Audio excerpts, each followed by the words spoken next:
पण मुंबई महाराष्ट्रात होती, पण महाराष्ट्र मुंबईत नव्हता. महाराष्ट्राला बाहेर मान होता, पण मुंबईत मराठी माणूस अपमानित होत होता. आणि अशा वेळी चिरोलनं वर्तवलेलं भवितव्य खरं ठरलं. न्यायमूर्ती चिरोलचं भविष्य खरं ठरलं. पुन्हा या मातीमध्ये दुसरा लोकमान्य जन्माला आला, शिवसेना प्रमुख बाळासाहेब ठाकरे.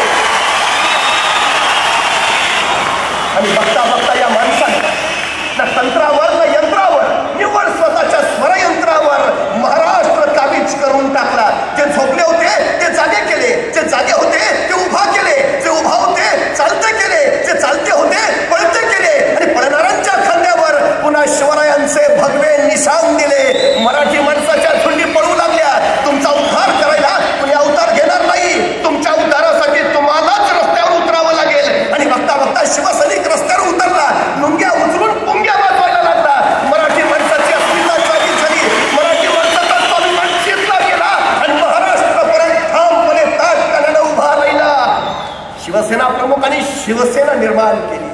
छत्रपती शिवाजी महाराजांच्या मावळ्यांची शिवसेना. अनेक लोकांनी विचारलं, अहो 350 वर्षापूर्वी शिवाजी महाराज होऊन गेले, आता मोगल नाही, आदिलशाही नाही, निजामशाही नाही, आता लढाया तलवारीनं करायच्या नाहीत, मग आता शिवाजी महाराजांचा जय जयकार कशाला करता? शिवसेना प्रमुखांनी सांगितलं, आता मोगल नाहीत, आता आदिलशाही नाही, आता लढाईची साधनंही बदललेली आहेत, पण वृत्ती आणि प्रवृत्ती ती मात्र अजूनही तशीच आहे.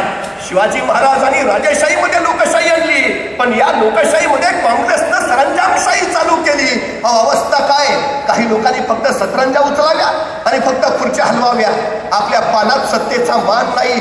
अशा लोकांना शिवसेना प्रमुखांनी खऱ्या अर्थानं सत्तेचं पान दिलं, प्रतिष्ठेचा सन्मान दिला आणि सगळ्या जाती जमातीची सारी माणसं आपल्या मायपोटात घेतली. 18 पगड जातीची, 12 बुंदेदारांची सगळी माणसं एकवटली गेली. घालून टाका सगळे भेदाभेद आणि मराठी म्हणून उभा राहा. शिवसेना प्रमुखाचा संदेश महाराष्ट्राच्या दऱ्या फरला भिडला आणि मराठी माणूस एकसंघ झाला. मराठी माणसाची ताकद उभा राहिली. मग प्रश्न शेतकऱ्यांचे की कामगारांचे, प्रश्न सीमा आंदोलनाचा की मराठी भाषा संवर्धनाचा, शिवसेना कायवर तिथं अग्रेसर राहिली. ही सगळ्यात महत्वाची गोष्ट आहे. शिवसेना प्रमुखांचं गारुड महाराष्ट्रावर असं फिरत राहिलं.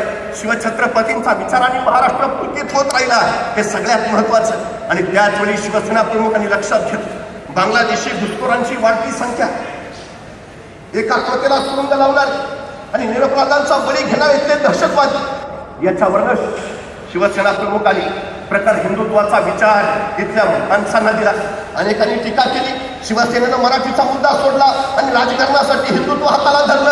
अहो हिंदुत्व हाताला धरलं नाही आणि मराठीचा मुद्दा सोडला नाही. 1970 साली प्रबोधनकर ठाकरेंनी मार्मिकमध्ये गजकर्ण गेला आणि हग्यावरनं आला असा अग्रलेख लिहिला होता आणि त्याच्यामध्येच हिंदुत्वाची भूमिका स्पष्ट केली होती. त्यांनी स्पष्ट सांगितलं, हिंदुत्व फक्त महाराष्ट्रात पेलू शकतो, हिंदुत्व पेलायची ताकद फक्त महाराष्ट्राच्याच मुळात आहे. आणि म्हणून मराठी माणसाचे खांदे पहिल्यांदा बळकट केले पाहिजेत, मराठी माणसाचे खांदे पहिल्यांदा मजबूत केले पाहिजेत. शिवसेना प्रमुखांनी तेच केलं. पहिल्यांदा मराठी माणूस बळकट केला, पहिल्यांदा मराठी माणसाचे खांदे बळकट केले आणि मग त्या खांद्यावर हिंदुत्वाचे निशाण दिले.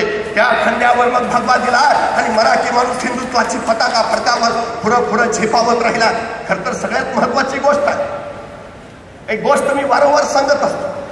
अनेकांनी काही गोष्टी मांडल्या, धर्माच्या शिड्या केल्या, ते सत्तेपर्यंत गेले आणि सत्तेपर्यंत गेल्यावर त्यांच्या शिड्या बाजूला ढकलून दिल्या. अहो विदेशी टोयटोतनं स्वदेशीची यात्रा काढणारे, बाबरी पडल्यावर गळा काढणारे आणि राम मंदिर आमच्यासाठी आता कॅशलेस चेक आहे, त्याच्यावर जेवढे पैसे काढायचे होते तेवढे काढले, आता तो नुसता पेपर, त्याचा उपयोग काय, असं रंग बदलणारं वर्तन शिवसेनेकडनं कधी घडलं नाही. ते सुंदरलाल भंडारी म्हणाले की ती बाबरी पडलं आमचं काम नाही, ते काम शिवसैनिकाचं. आणि त्या दिवशी शिवसेना प्रमुख कडाडले, ते काम जर माझ्या शिवसैनिकांचं असेल तर होय, मला त्याचा अभिमानच वाटेल. हे पोटात ये असलं शिवसेनेला कधी जमलं नाही. ही सगळ्यात महत्वाची गोष्ट आहे. शिवसेनेचं हिंदुत्व म्हणजे प्रखर राष्ट्रीयत्व, हा सगळ्यात महत्वाचा विषय. परवा आमच्या साताऱ्याचे कर्नल संतोष घोरपडे शहीद झाले. त्यांच्या अंत्ययात्रेला मी उपस्थित होतो. 5-6 वर्षाचा त्यांचा मुलगा आणि 11 वर्षाची त्याची मुलगी. संसाराचे रंग काढायच्या आधीच कपडावरच्या कुंपाचा रंग उडून निघून गेला. त्या पत्नीची अवस्था काय असेल? तो 6 वर्षाचा मुलगा घोरपडेच्या चित्र अंती देण्यासाठी पुढे झेपावला. त्याच्या खांद्यावर ते मडकं ठेवलं गेलं, पण त्या मडक्याचं वजही त्या निष्पाप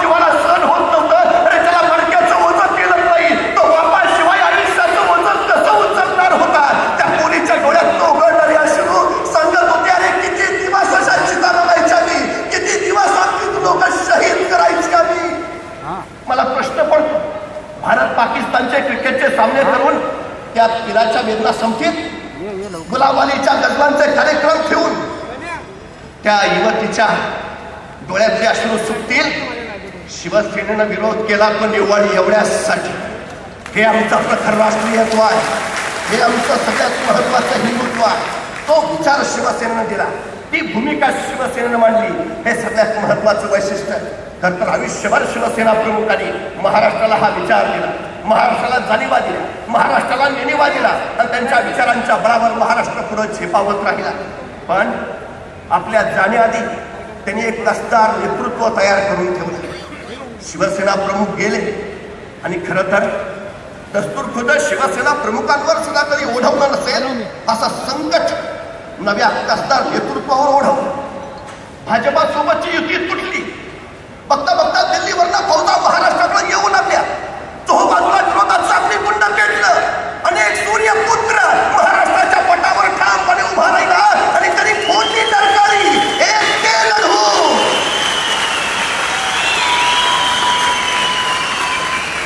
पण त्याच वेळी त्या सूर्यपुत्राला कुणीतरी विचारलं, साहेब एकटे आणि कडाडला सूर्यपुत्र वाघ एकटाच असतो, कडपकर शेंड्या मेंढ्यांना करावे लागतात, वाघाला गरज नाही. आणि बघता बघता या सूर्यपुत्रानं महाराष्ट्र माऊलीला साथ घातली, आई भवानीला साथ घातली. या भव्याचं सामर्थ्य समर्थपणे तसंच राहू दे. कुणीतरी विचारलं, साहेब अहो बलाढ्य आहेत ते. आणि साहेब स्मित करते झाले. त्या स्मितात होता आत्मविश्वास आणि महाराष्ट्राबद्दलची कळकळ आणि तळमळ. अहो राणा प्रतापाकडे एकदा त्याचा सरदार भामसिंह आला, धावत धावत आला. ठाकूरची ठाकूरची गजब झाला. काय झालं? जहांगीर येतोय, 1 लाखाची फौज घेऊन येतोय. बरं मग काय 1 लाखाची फौज घेऊन आपल्यावर हल्ला करायला येतोय? अरे हो की मग. अहो ठाकूरजी आपले फक्त 15,000 आहेत. बरं मग काय त्यांचे 1 लाख आहेत, आपले फक्त 15,000 आहेत. अरे हो की मग. अहो ठाकूरजी त्यांचे 1 लाख आहेत, आपले फक्त 15,000 आहेत. कसे टिकणार? असं आहे का? चला मी येतो तुमच्या बरोबर. त्यांनी काय होईल? 15,000 1. अहो ते 1 लाख आहेत. राणा प्रताप म्हणला तसं नाही, मी 1 लाख आणि तुम्ही 15,000. किती झालो? 1,15,000. हा सूर्यपुत्र तसाच कडक होता. मी 1 लाख आणि तुम्ही सारे. अरे माझा 1 शिवसैनिक, 1 लाख शिवसैनिक. आणि बघता बघता शिवसेनेचं ग्रामीण चंद महाराष्ट्र भूमी आंदोलनी हरण महादेव आणि शिवसेना प्रमुखांचा जागरण झाला. दिल्ली पतीचा चौकूर उधळलेला विजयी रथ पहिल्यांदा महाराष्ट्रातच रोखण्यात आला आणि 63 विधानसभेमध्ये गेले. हा किमयागार होता पक्षप्रमुख उद्धवजी ठाकरे. राजकारणातले फासे पडले आणि महाराष्ट्राच्या हितासाठी शिवसेनेनं सत्तेतली बांधिलकी पत्करली. पण राजकारण हे दंडाच्या बळावर आणि मनाच्या चांगुलपणावर करता येत नाही, ते बुद्धीच्या कसरतीवरच करावं लागतं. हे पक्षप्रमुख उद्धवजी ठाकरेंनी महाराष्ट्राला जाणून दिलं. भल्या भल्या राजकीय तत्वचिंतकाच्या मती गुंग झाल्या, कळालं नाही. आणि मग लोक विचारायला लागली, अहो शिवसेना सत्तेत आहे की विरोधात आहे? शिवसेना निसंशय जनतेत आहे.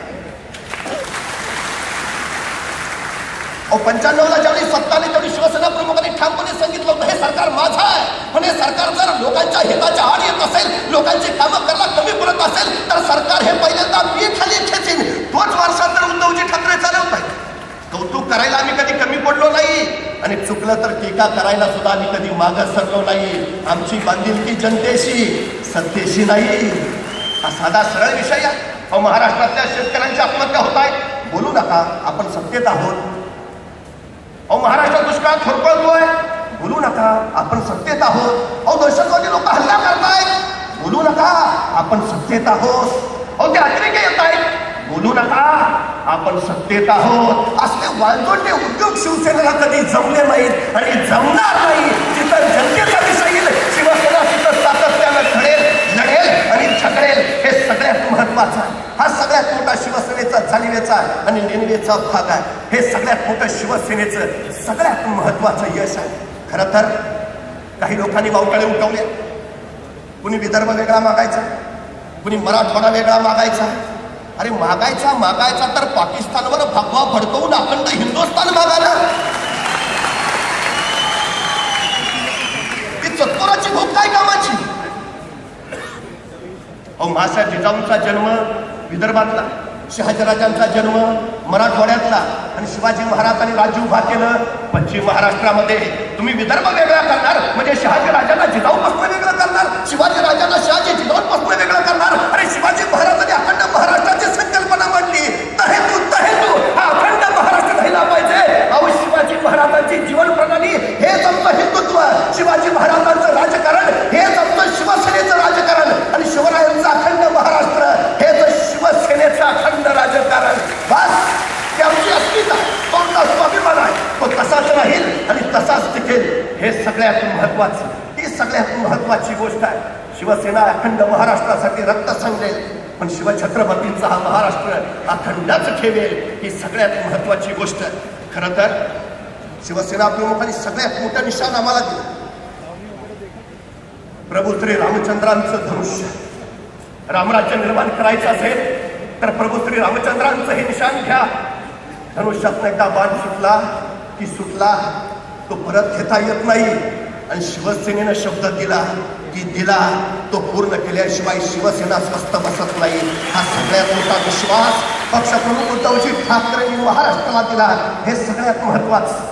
अहो हिंदुस्थानात आज भगवा केलायची ताकद जर कुणाच्यात असेल तर ती फक्त आणि फक्त उद्धवजी ठाकरेंच्याच मुरात आहे. खरं तर आज महाराष्ट्र सांगतो शिवसेनेच्या नेतृत्वाची माळ उद्धवजींच्या गळ्यात का पडली हे आता समजलं.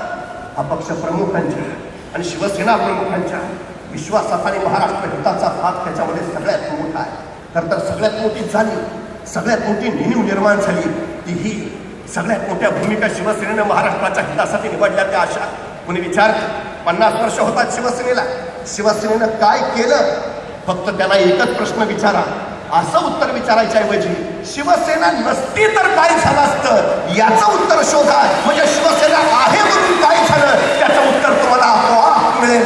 अहो शिवसेना म्हणजे महाराष्ट्र आणि महाराष्ट्र म्हणजे शिवसेना. महाराष्ट्राच्या भूमिपुत्रांसाठीच नाही, देशातल्या प्रत्येक भूमिपुत्रासाठी शिवसेना सातत्यानं लढतीये, शिवसेना सातत्यानं झगडतीये आणि ती लढतच राहील. शिवसेना प्रमुखांनी तो भगवा मोठ्या विश्वासानं आमच्या खांद्यावर. हा भगवा भगवान श्रीकृष्णाचा, हा भगवा प्रभू श्री रामचंद्रांचा, हा भगवा हर हर महादेव म्हणत शत्रूवर कुठून पडणाऱ्या धारकऱ्यांचा, हा भगवा रामकृष्ण हरी म्हणत विठोबाकडे धावत जाणाऱ्या माझ्या वारकऱ्यांचा, हा भगवा अभिमानाचा, हा भगवा स्वाभिमानाचा, हा भगवा त्यागाचा, हा भगवा शौर्याचा, हा भगवा पराक्रमाचा, हा भगवा अस्मितेचा, हा भगवा तुमचा, हा भगवा आमचा. आता हा भगवा भगवा फडकूया. चला उठा, महाराष्ट्र नव्हे आता राष्ट्र घडवूया. गेली 50 वर्ष महाराष्ट्राच्या काळजातच नव्हे, सह्याद्रीच्या दऱ्याखोऱ्यात आणि सह्याद्रीच्या कडे कपाऱ्यात एक आणि एकच आवाज निनादतो आहे. आवाज कुणाचा? 5000 वर्ष हाच आवाज निनादत राहील. हाच. खरं तर कोण म्हणतं शिवसेना प्रमुख गेले? नाही, उद्धवजी ठाकरेंच्या रूपानं ते अजूनही जिवंत आहेत. आदित्यजी ठाकरेंच्या रूपानं ते अजूनही जिवंत आहेत.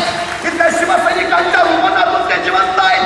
शिवसेनेच्या रूपानं ते अजून जिवंत आहेत. आणि महाराष्ट्रावर भालावर फडकणाऱ्या त्या भगव्याच्या रूपानं शिवसेना प्रमुख अजून जिवंत आहे. भगवा फडकवत ठेवणं म्हणजे शिवसेना प्रमुख जिवंत ठेवणं. ती जबाबदारी आता तुमची आणि माझी आहे. बस या 50 वर्षात उद्याच्या महाराष्ट्राच्या स्वर्ण युगाची पायाभरणी तर झालीच आहे. आता विकासाच्या भिंती आणि संस्कृतीचं नवं छत त्या छतावर फडकत असेल. फक्त भगवा, भगवा आणि फक्त भगवाच. या स्वर्ण महोत्सवी वर्षाच्या आपल्या साऱ्यांना मी मनपूर्वक शुभेच्छा देतो. आणि ऐतिहासिक क्षणाचं या स्वर्ण महोत्सवाचं साक्षीदार होण्याचं भाग्य मला मिळालं, मला दिलं. याबद्दल आदरणीय पक्षप्रमुख उद्धवजी ठाकरे आणि समस्त शिवसेनेचे मनपूर्वक आभार व्यक्त करतो. थांबतो.